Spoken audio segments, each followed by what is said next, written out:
Bien, buenos días a todos. No voy a subir mucho el tono de voz. Tenemos una mesa de sonido que funciona a la mar de bien, que irá controlándola. En esta mañana vamos a compartir un texto de la Biblia que habla de un Josué, pero no nos vamos a ir al Josué de la Tierra Prometida, que quizá conocemos más, aquel que entró en la Tierra Prometida, sino que nos vamos a ir a otro Josué quizás un poco más desconocido. Encontramos el libro de Zacarías. En el libro de Zacarías encontraremos a este Josué que vamos a ver hoy. Así que si tenéis las hojitas podéis ver que vamos a estar hablando de 3 puntos. Rescatado, restaurado y reconducido. Y podéis ir al libro de Zacarías, capítulo 3, y vamos a estar viendo sobre él, pues la verdad que vamos a estar viendo sobre él un poco de lo que hemos estado hablando ya en el tiempo de alabanza. Hemos estado compartiendo de una manera muy clara lo que es el Evangelio, y este texto claramente nos va a mostrar lo que es el Evangelio. Y yo te pido que no te fijes tanto en evaluar o analizar al predicador que tienes aquí delante, sino que en esta mañana puedas evaluarte a ti mismo, como yo lo he hecho mientras preparaba este mensaje, cuando puedas abrir la palabra y puedas ver qué está hablando Dios en tu vida. Y en especial estaba pensando en los jóvenes y en los adolescentes. Y os pediría que, por favor, durante la próxima media hora podáis apagar el móvil, podáis desconectarlo, porque a lo mejor no sois conscientes, quizá yo tampoco lo era cuando era adolescente, pero tenéis una oportunidad increíble de conocer más de la palabra de Dios, de estudiarla, de analizarla y de entender qué es lo que Dios nos quiere dar a conocer y revelar de Él mismo. Así que te pido que por favor puedas estar atento en esta mañana. Y antes de empezar, a ver si funciona esto. Si no lo enciendo no va, ¿eh? Perfecto. Vale. Antes de empezar con el texto de Zacarías 3, vamos a situarnos un poquito en el contexto. Un minuto para situarnos en el contexto. Vamos a hacer un poco de geografía e historia. Y nos encontramos en el texto de Zacarías y vamos a ver por qué lo escribe. Y nos encontramos en la época del príncipe de Persia. Quizás no sepas quién fue, pero más o menos vivió en el año 550-538 a.C. Así que estamos unos 2.500 años atrás, ¿vale? Y cuando yo era adolescente, el príncipe de Persia era uno de mis videojuegos preferidos. En ese momento no tenía videoconsola. Creo que hoy en día la gente tiene 2 o 3, ¿no? Pero yo no tenía videoconsola, solo tenía un ordenador y jugaba, me acuerdo, al juego de Príncipe de Persia. Me encantaba pasar pantallas y de la manera en que lo hacía este videojuego, ¿no? Y hace relativamente poco también se hizo la nueva película del Príncipe de Persia y para los más jóvenes han sacado también hasta el videojuego del Príncipe de Persia. Y el Príncipe de Persia, según los historiadores, fue el rey Ciro el Grande. Así que nos encontramos en el año 538 y, como vemos en el mapa, el rey Ciro el Grande, aquel que denominaban el Príncipe de Persia, en muy poco tiempo conquistó todo lo que vemos en la diapositiva. Desde la zona de Persia, la zona de Siria, llegó hasta Grecia, conquistó Egipto, en muy pocos años. Y una de las cosas que hizo este rey fue mantener las tradiciones, las religiones, la cultura de cada uno de los pueblos que iba conquistando. No les obligaba a cambiar su manera de ser, sino que lo mantenía. Pero en ese momento vemos al pueblo de Israel que está totalmente sin identidad. Un pueblo que había sido llevado al cautiverio. Estamos hablando de la época en que ese pueblo, cada vez que pasaba un rey, lo hacía verdaderamente mal y al final el Señor les juzgó y les llevó al cautiverio. Y estuvieron 70 años en Babilonia. En ese momento la capital de Jerusalén fue totalmente destruida y el templo que tenían, aquel templo de Salomón, también fue destruido.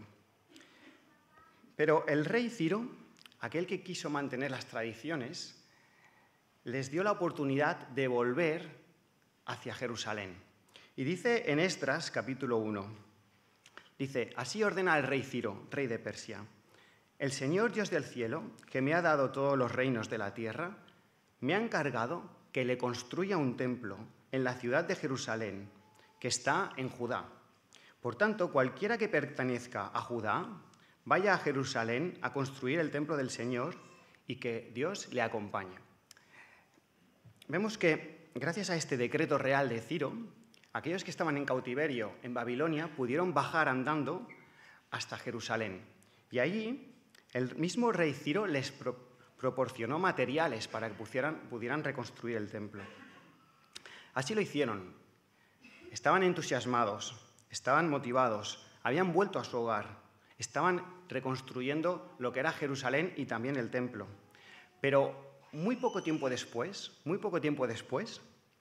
llegó la oposición, llegó el desánimo y ellos pararon completamente la obra. Se fueron a sus casas. El templo dejó sin estar reconstruido. No había ningún tipo de rito, no se celebraba la Pascua, no había nada. Y pasados unos 15 años, ya estamos en el año 520 a.C., vemos la lectura del libro de Ageo y de Zacarías. Y si no sabías por qué se había escrito Ageo y Zacarías en la Biblia, no sabías por qué, ellos dos fueron dos profetas que claramente animaron al pueblo a que volvieran a reconstruir el templo. Ageo era un profeta súper práctico. Les hablaba bien claro a todo el pueblo y les decía, ¿cómo puede ser que vuestras casas estén perfectas, estén adornadas, estén decoradas, las tengáis bien adornadas, ¿no? Pero ¿cómo puede ser que tengáis las casas así, en cambio el templo lo tengáis totalmente destruido? Así que el Ageo fue un profeta que habló bien claro. En cambio, Zacarías era más bien un profeta visionario. Dios le fue dando varias visiones que luego él escribió y que también dieron de ánimo a que ese pueblo que había vuelto a Jerusalén volviera a reconstruir el templo. Y en esta mañana vamos a ver Zacarías capítulo 3. Y como decía antes, vamos a verlo en 3 puntos, ¿no? Y el primer punto que vamos a ver va a ser que el sumo sacerdote fue rescatado. Hemos hecho un paréntesis, hemos hecho un contexto histórico, ¿vale? Ahora nos vamos a meter en la historia, que es totalmente diferente, pero era importante que entendiésemos en qué situación, en qué momento nos encontramos. ¿De acuerdo? Muy bien, empezando el texto, dice así. Verso 1. Entonces me mostró a Josué, el sumo sacerdote, que estaba de pie ante el ángel del Señor, y a Satanás, que estaba a su mano derecha, como parte acusadora. Quisiera preguntarte, ¿alguna vez has estado en algún juicio? Por suerte, yo todavía no he estado. Una vez tuve que ir a un juicio a declarar, pero cuando llegué allí no se presentaron las partes, así que al final como que se anuló el juicio, ¿no? Pero hayas estado en un juicio o no hayas estado, es una situación bastante incómoda, es una situación bastante tensa, ¿no? En la tele podemos ver infinidad de series que hablan de juicios, ¿no? Por ejemplo, la serie de Suits. Habla de juicios bastante interesantes y cómo se plantean, ¿no? En ellos siempre se plantea mucha tensión. Y en el texto que vamos a ver ahora, estamos inmersos dentro de un juicio donde hay una parte acusadora, que es Satanás, un juicio donde hay el sumo sacerdote Josué, que él es el que está acusado. Él es la persona que está de alguna manera representando a ese pueblo de Jerusalén que ha vuelto allá a su tierra. Y a su mano derecha aparece el fiscal, aquel que es el acusador, aquel que es el mismo Satanás, dice el texto, que es el diablo. ¿Y quién es este acusador según la Biblia? Mirad, la Biblia dice que Satanás es el arcángel de Dios, es el ángel que más importante, más importante que tenía Dios, pero que su propio orgullo por su propio orgullo quiso convertirse en el mayor adversario de Dios y también del ser humano. La misma Biblia, en el final, en el último libro, en el libro de Apocalipsis, nos dice, si vamos a Apocalipsis capítulo 12, así fue expulsado el gran dragón, aquella serpiente antigua que se llama Diablo y Satanás y que engaña al mundo entero. Junto con los ángeles fue arrojado a la tierra y luego oí en el cielo un gran clamor. Han llegado ya la salvación y el poder y el reino de nuestro Dios. Ha llegado ya la autoridad de Cristo, porque ha sido expulsado el acusador de nuestros hermanos, aquel que los acusaba de día y de noche delante de nuestro Dios. Así que vemos que el diablo... Gracias.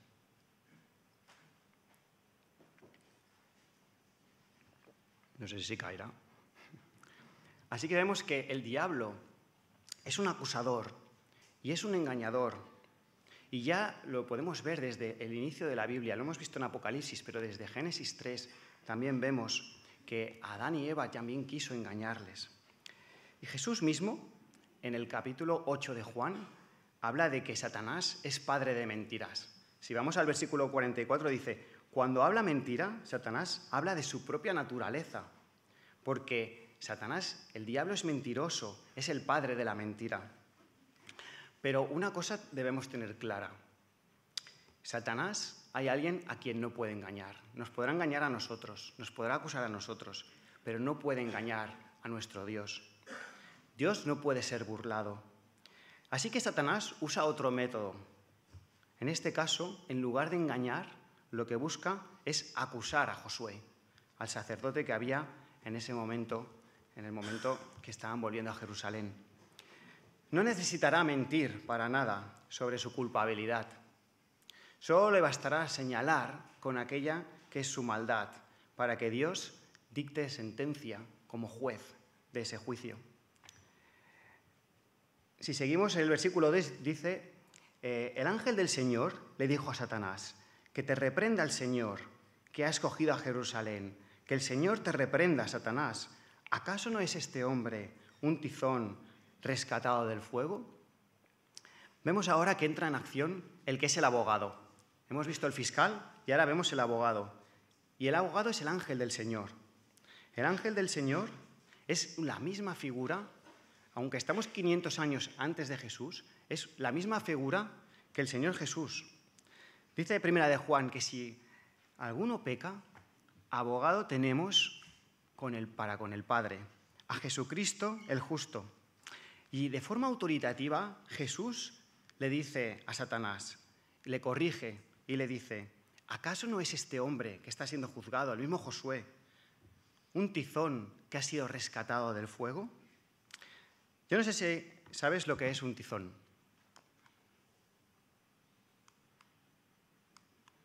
No sé si pasa a la siguiente. Esta. Yo no sé si sabes lo que es un tizón, pero un tizón es un trozo de madera que encontramos quemándose en el fuego. Un tizón es inamovible, no puede salir del fuego por sus propios méritos, no se puede mover. Su destino es quedar allí calcinado, pulverizado, quemado. En cambio, el ángel del Señor, aquel que es nuestro defensor, aquel que es el abogado de Josué, dice que Josué es como un tizón, como ese trozo de madera que ha sido rescatado, ha sido sacado del fuego. Ese trozo de madera estaba quemándose, pero ha sido liberada. Vemos que Josué, que es el representante de ese pueblo de Israel en ese momento, está en medio de la acusación del diablo, pero él ha sido escogido, ha sido rescatado, ha sido liberado, ha sido salvado. Y hoy en día creo que podemos, como creyentes, sentirnos totalmente identificados con ese Josué y con la visión que estamos viendo ahora. Todo ser humano está acusado ante Dios por el mismo Satanás. Pero un día Jesús salió a nuestro encuentro y nos rescató, como ese tizón, nos liberó del fuego en el que nos encontrábamos. Hemos visto el punto 1, que hemos sido rescatados. El punto 2 habla de que hemos sido restaurados.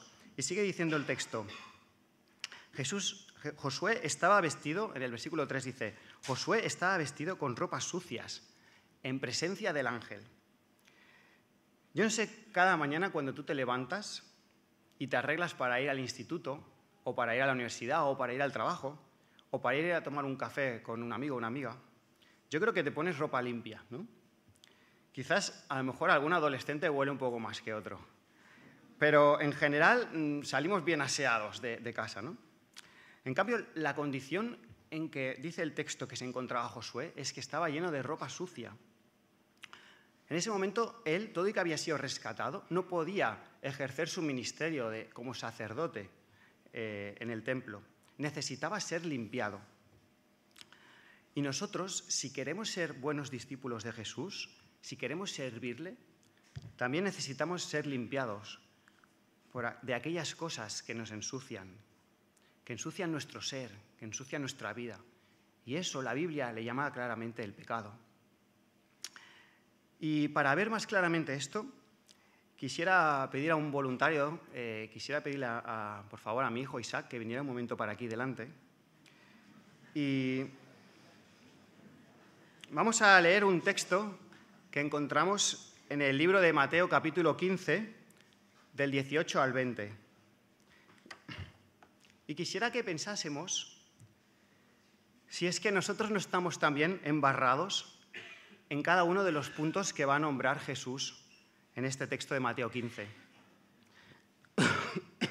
Dice así Mateo 15, 18. Dice, pero lo que sale de la boca viene del corazón del ser humano y contamina a la persona. Dice, porque del corazón salen malos pensamientos. ¿Acaso de nosotros salen malos pensamientos? ¿Sí o no? ¿Sí? ¿Acaso de nosotros no salen malas palabras? ¿No salen homicidios? ¿No salen malas miradas? ¿No sale odio? ¿Sale de nosotros eso o no?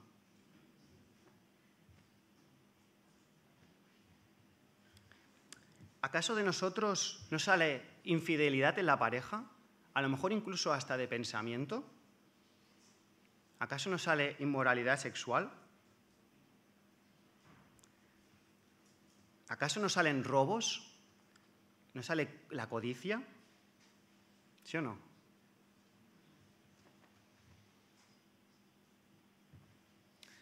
¿Acaso no salen mentiras, dice el texto? ¿No salen falsos testimonios? ¿Acaso no salen calumnias? ¿Acaso no salen falsas acusaciones? Por lo menos de mí sí.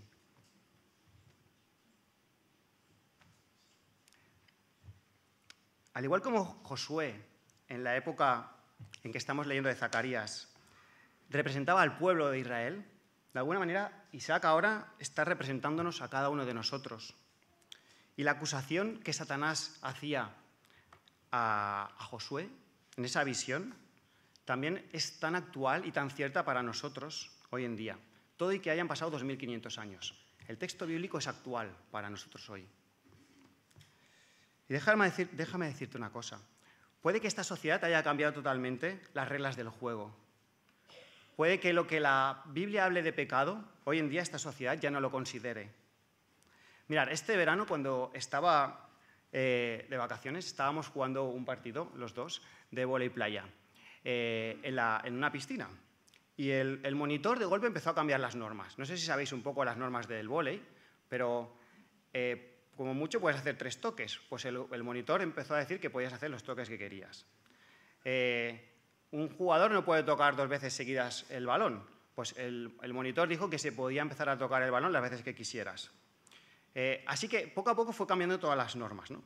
¿Sabéis qué pasó? Habían unas normas claras en el vóley, pero en ese momento el monitor las cambió completamente, cambió las reglas del juego.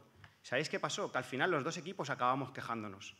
Acabamos sin disfrutar de ese rato de que era jugar a un deporte. Las normas desde un inicio ya están marcadas por Dios, están claras. Y la humanidad desde un inicio ya sabe cómo tiene que comportarse. Pero vino alguien y las modificó completamente. Y hoy en día las normas que Dios marca también son totalmente marcadas modificadas y son tergiversadas, son cambiadas. Y esto, al final, aunque la sociedad diga que no, genera descontrol, genera una inseguridad de vida, genera frustración en el estilo de vida, porque el reglamento que Dios nos ha dado deja de ser claro. Pero cuando vamos al versículo 4, volviendo al texto, dice así: así que el ángel del Señor le dijo a los que estaban allí, dispuestos a servirle: quitadle las ropas sucias. Y a Josué le dijo: como puedes ver, ya te he liberado de tu culpa, y ahora voy a vestirte con ropas de gala, con ropas espléndidas.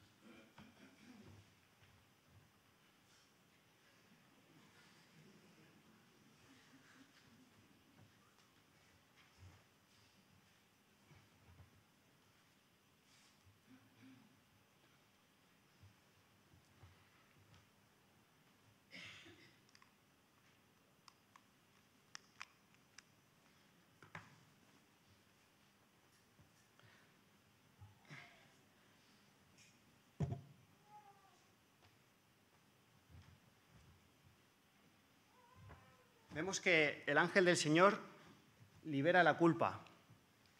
¿Cómo es posible que Jesús pueda quitar los pecados, pueda limpiar nuestras ropas contaminadas y darnos unas ropas de gala? Bueno, ya puedes bajar, gracias.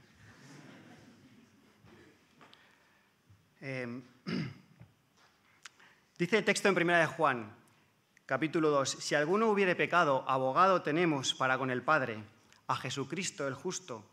Y Él es la propiciación, es una palabra complicada, luego la veremos. Y Él es la propiciación por nuestros pecados, y no solamente por los nuestros, sino también por los de todo el mundo. Propiciación, ¿qué es propiciación? Jesús es la propiciación. Propiciación es la acción agradable a Dios, aquella acción que Dios se siente agradable de haberla recibido, ¿no? Es una acción también de amor, es una acción llena de misericordia, es una acción que viene del mismo Dios. Y de alguna manera no es que la suciedad que haya en esa ropa desaparezca, porque sigue siendo motivo de la acusación de Satanás, ¿vale? Pero en esa acción agradable a Dios hay un sacrificio, y es el mismo Hijo Jesús que en la cruz será el medio por el cual se haga esa acción agradable a Dios, que sea propicia para Dios. Y en esa cruz podremos ser perdonados y limpiados de nuestros pecados. Es el regalo de Dios que podemos recibir por gracia, aún sin merecerlo, lo sabemos. Y hoy en día, la verdad que todas las cosas suben. El IPC está disparado, está por las nubes.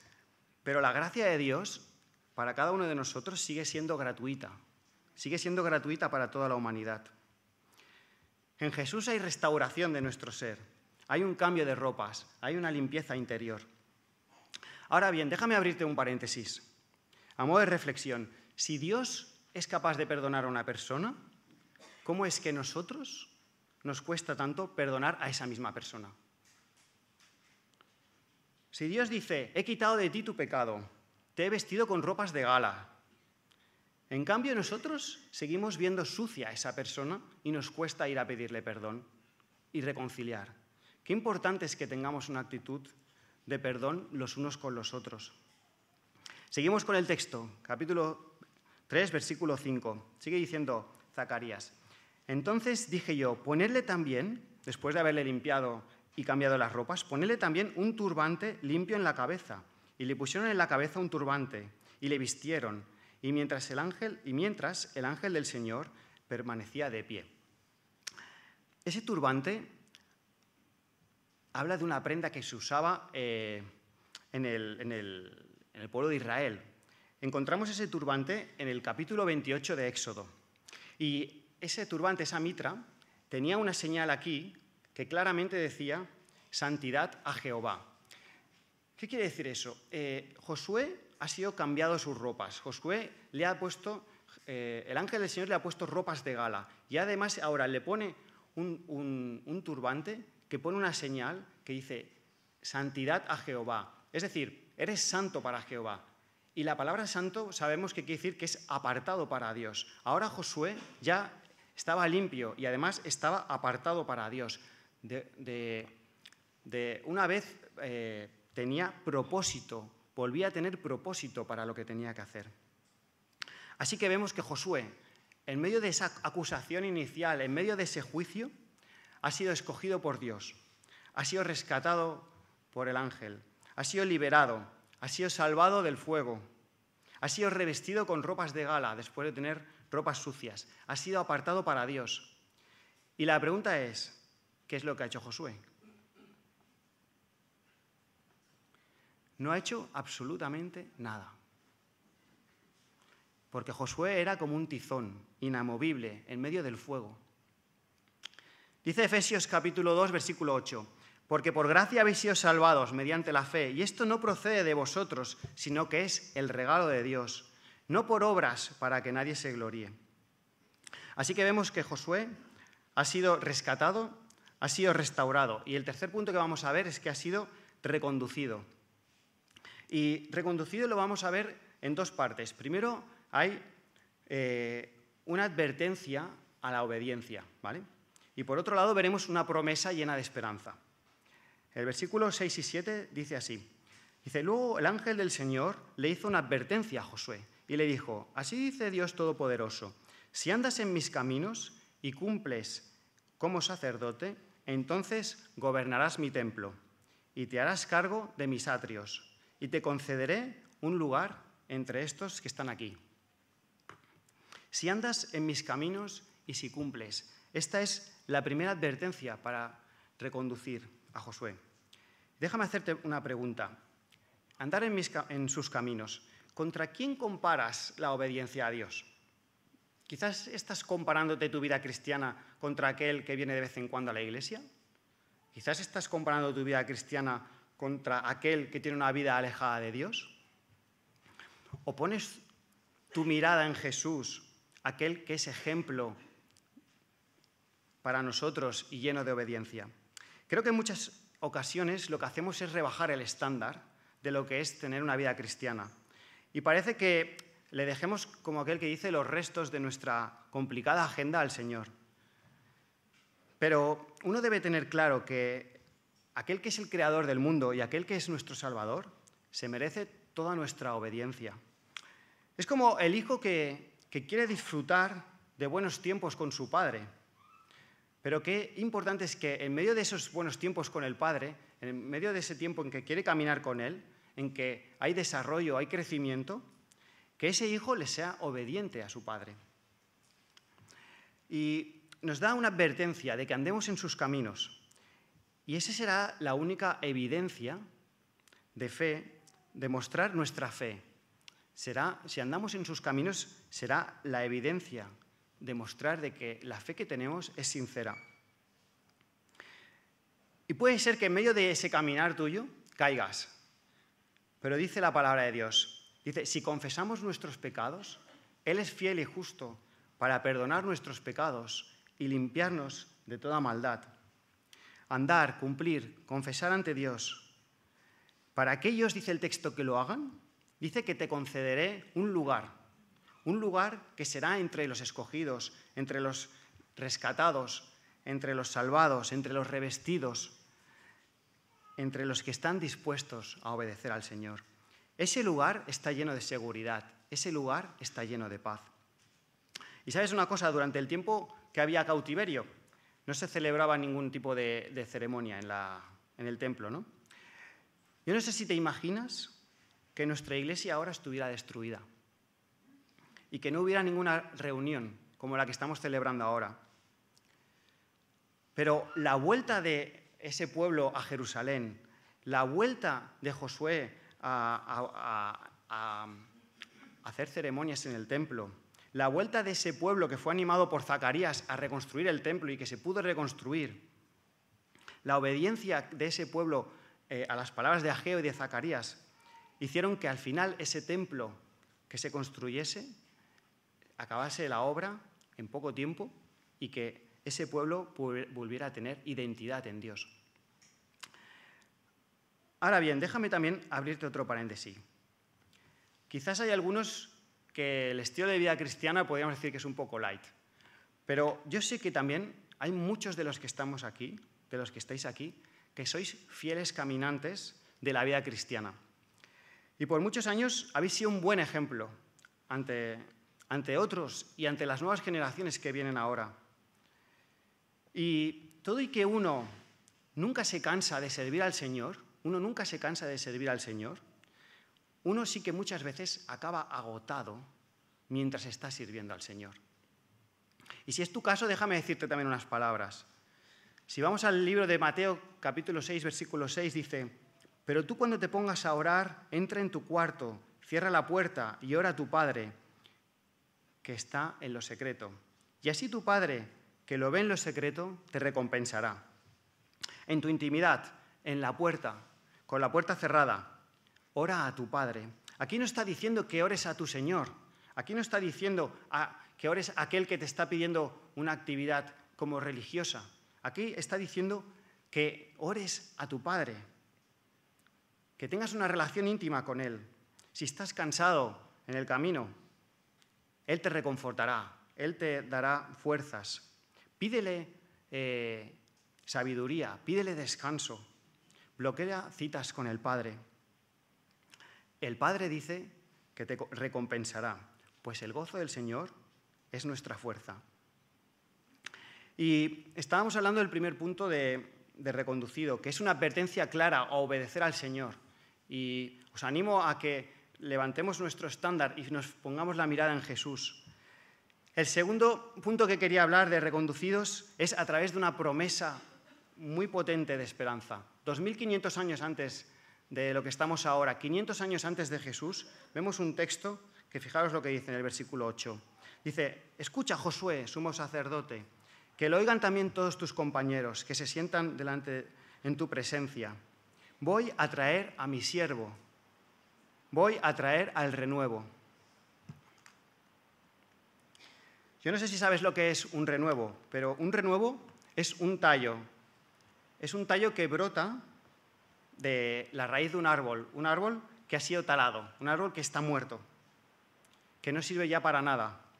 Y quizás a lo mejor a ti no te genera mucha importancia esta figura, pero para el pueblo de Israel, que estaba 100% dedicado a la agricultura, esta imagen era muy potente para ellos, ¿no? Y la dinastía del rey David había sido cortada.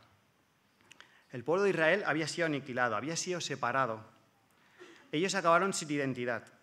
Habían sido conquistados y llevados al cautiverio en Babilonia. Pero de la descendencia de David, de ese árbol cortado, nace ese renuevo, que viene en forma de siervo y que revive. Dice Jeremías: «Vienen días, declara el Señor, en que levantaré de David un renuevo justo, y él reinará como rey, y actuará sabiamente, y practicará el derecho y la justicia en la tierra». Estábamos hablando de un juicio, y ese renuevo practicará el derecho y la justicia en la tierra. Yo no sé si ya lo has identificado, pero evidentemente Zacarías está hablando de que ese renuevo es el mismo Jesús.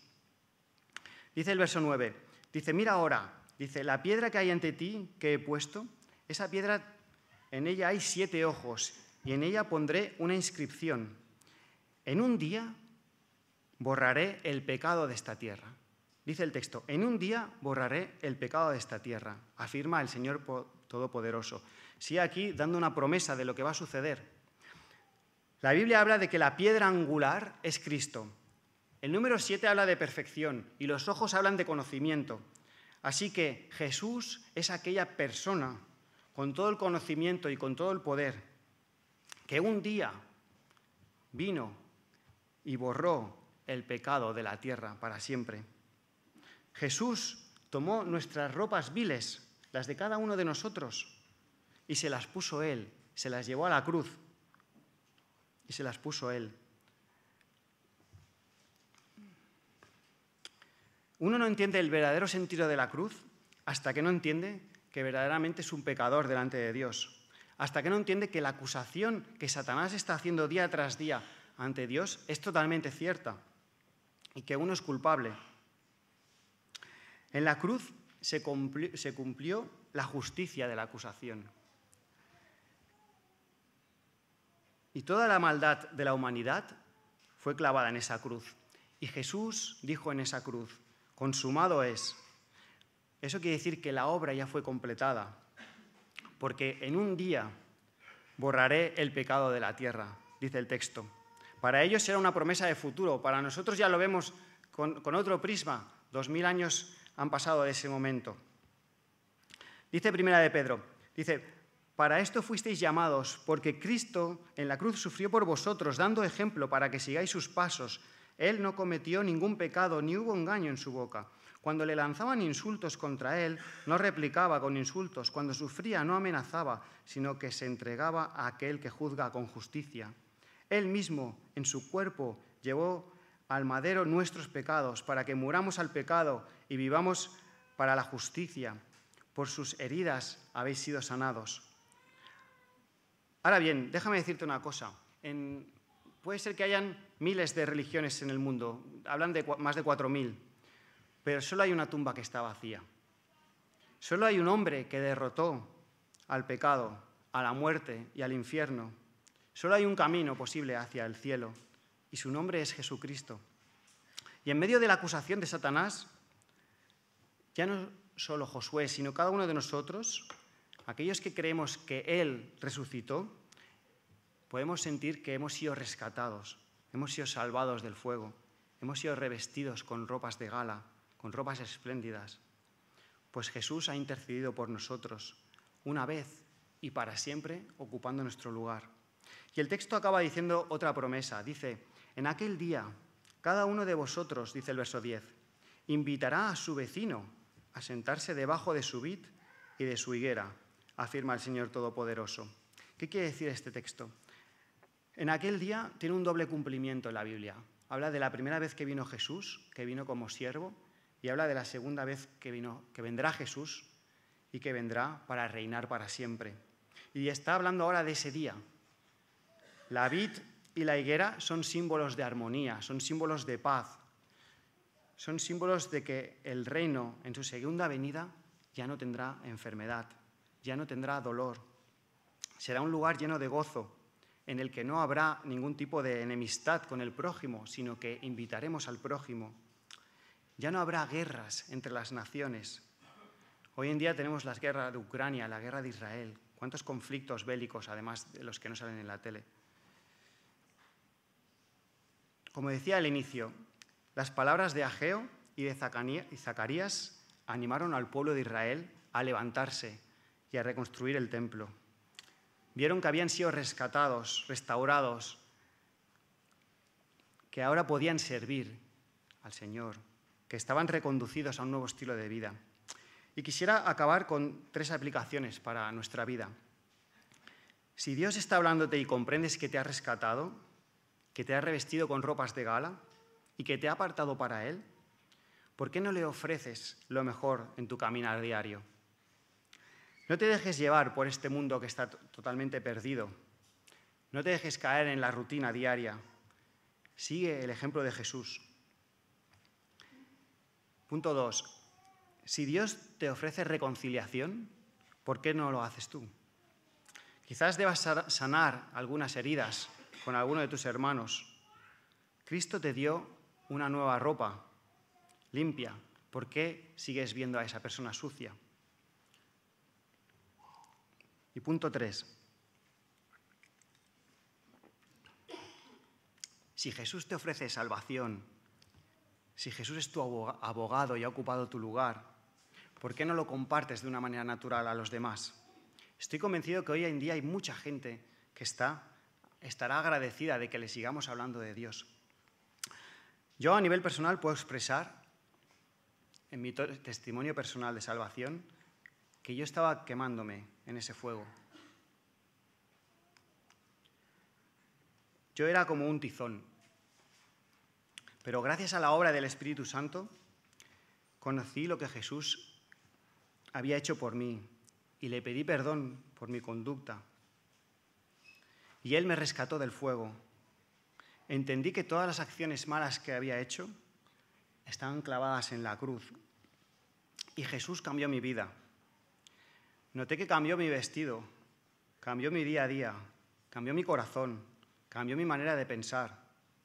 Y todo y que aún no soy perfecto, abogado tengo, que puedo acudir y pedirle perdón. Y Él salvó mi vida una vez y para siempre. Y en esta mañana vamos a acabar cantando una canción. Y si sientes que tu vida es como un tizón dentro de un gran incendio, si te ves lleno de ropas sucias y contaminado, quizás mientras que estamos cantando esa canción, puedes levantar una oración sincera al Señor. Puedes pedir que te rescate, que te restaure y que te reconduzca a un nuevo estilo de vida. Vamos a cantar la canción.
Gracias porque hemos sido rescatados del fuego, Señor, de ese fuego de condenación eterna, Señor.